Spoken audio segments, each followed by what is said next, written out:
आइए जानते हैं महान एक ऐसा त्यौहार जो देश भर में बहुत धूमधाम से मनाया जाता है, जिसे हम अपनी भाषा में नवरात्रि या फिर देवी पाक कहते हैं। आइए इस वीडियो में जानते हैं।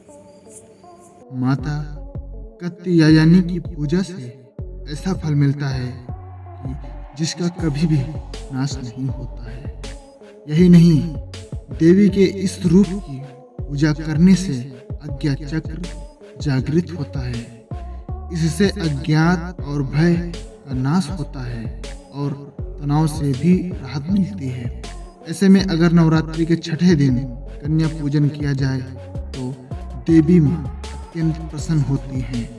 मान्यता है कि इसी दिन से कन्या पूजन की भी शुरुआत होती है और प्रति छठे, सातवें, आठवें और नौवीं के दिन अपनी श्रद्धानुसार कन्या पूजन करने हैं। आइए जानते हैं। ऐसे हुआ था देवी कात्यायनी का भक्तों के प्रति अति उदार भाव रखती हैं और हर हाल में भक्तों की मनोकामना पूरी करती हैं। देवी कात्यायनी का स्वरूप इसी बात को प्रकट करता है। माता के अनन्य भगत थे ऋषि कात्यायन। इनकी तपस्या से माता बहुत प्रसन्न होकर माता ने उनके घर पुत्री रूप में प्रकट होने का वरदान दिया। ऋषि कात्यायन की पुत्री होने के कारण देवी कात्यायनी कहलाई गई। देवी के इस स्वरूप की पूजा से कन्याओं को योग्य जीवन साथी की प्राप्ति होती है तथा विवाह में आने वाली बाधाएं भी दूर हो जाती हैं। माता कात्यायनी की उपासना से साधक इस लोक में सुरक्षित रहकर भी अलौकिक तेज और प्रभाव से युक्त हो जाता है तथा उसके रोग, शोक, संतान, भय, मर्यादा पुरुषोत्तम श्री राम और श्री कृष्ण ने भी देवी के कात्यायनी स्वरूप की पूजा की थी। ब्रजमंडल की गोपियां ने तो भगवान श्री कृष्ण को पति स्वरूप पाने के लिए इनकी पूजा की थी। माँ कात्यायनी ने ऋषि कात्यायन से कहा था कि वह उनकी पुत्री के रूप में जानी जाएंगी, लेकिन उनके प्रकट का मूल उद्देश्य सृष्टि में धर्म को बनाए रखना है और उसके लिए महिषासुर का अंत जरूरी है। देवी ने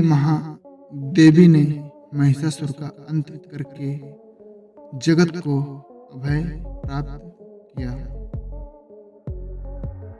कन्या पूजन को लेकर कथा मिलती है कि माता के भक्त पंडित श्रीधर की कोई संतान नहीं थी। एक दिन उन्होंने नवरात्रि में कुंवारी कन्याओं को आमंत्रित किया। इसी बीच माँ वैष्णो कन्याओं के बीच आकर बैठ गईं। सभी कन्याएं तो उन्होंने कुंवारी कन्याओं को आमंत्रित किया। इसी बीच में माँ वैष्णो कन्याओं के बीच आकर बैठ गईं।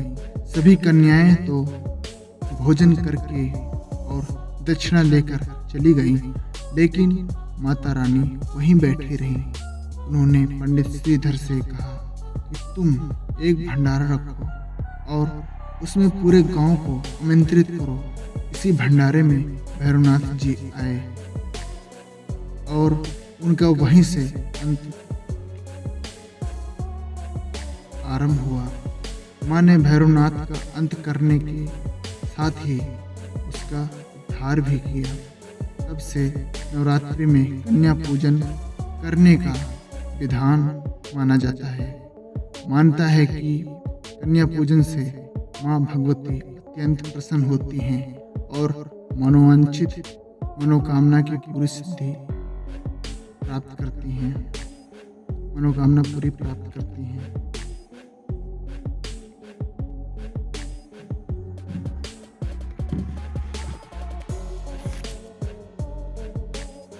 माता कात्यायनी की पूजा से ऐसा फल मिलता है कि जिसका कभी भी नाश नहीं होता है।